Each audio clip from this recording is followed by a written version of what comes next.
that there are huge innovation benefits. The dynamism of the American economy, as measured, for instance, by the recent Nobel Prizes, has come from greater freedom of immigration. And in order to be able to unleash the reciprocity mechanism, to go beyond the status quo, I think it's almost unavoidable that we need to think more symmetrically of mode 3 and mode 4. But then I want to ask you a question. If the stakes are so high, how come we are doing so poorly? Why have countries been so unwilling to liberalize, to commit, I should say?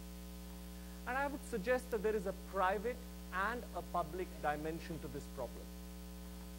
The private dimension, I think, is that you have lost interest. Now, if you think that's not true, now this you'll have to watch like a movie. But perhaps by way of unilateral liberalization and a little more by way of regional agreements, that the multilateral process ceases to interest you. Is that true? And you, through the progressive integration of markets, where now intermediate services are being outsourced to low-income countries, and low-income countries rely on foreign banks, telecom companies, and transport companies, have become so intertwined that's inconceivable for you to retreat from openness without shooting yourself in the foot. So you don't even need the bindings anymore. That the world itself has created a self-enforcing equilibrium of openness. Is that true? If not, how has the crisis changed your mind? Has it vindicated your complacence? Or has it dispelled it? That's what I'm curious about. Did we see significant reversals of policy? No. Did we see some reversals of policy? Yes. How does that alter the cost-benefit analysis of multilateral negotiations? And as far as the government representatives are concerned, what's holding you back? Is it the fact that you're worried about regulatory preparedness?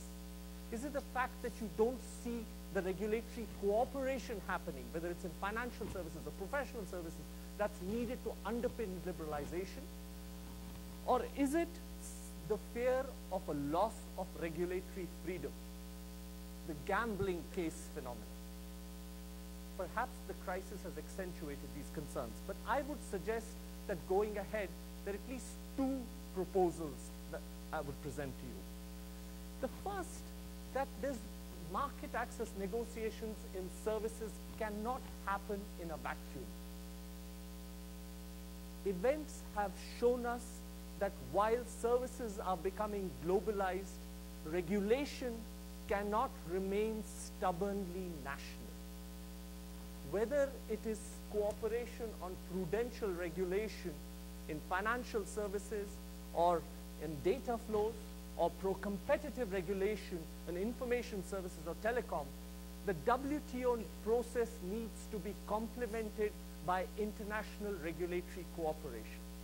It also needs to do more to deal with regulatory inadequacies in poor countries and make a greater effort to institute policies which enable these countries to demonstrate that the benefits of liberalization don't just accrue to the urban rich, but to the whole country. That's what makes liberalization sustainable, whether it's in Zambia or India. And finally, there is a need to think more about cooperation on mode 4. Instead of relying on unilateralism and hope for good sense to lead to openness, I think what we learn from bilateral agreements is that an assumption of obligations by source countries can do much to reassure immigration authorities in host countries, institutions like the Department of Homeland Security, to convince them that the multilateral negotiations are not just about tying their hands, but are a means to bind necessary cooperation. Some of this would happen regionally, some bilaterally, necessarily, but that is what these fora would ideally be used for. But to conclude, I would say one last thing. I will finish now.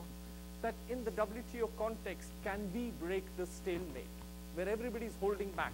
Even in this famous signaling conference, when you look hard at what was promised, I don't think it's stalemate, negotiating stalemate. Can we define directly a final package which is commercially relevant, important for development, and balanced? It has something for everybody.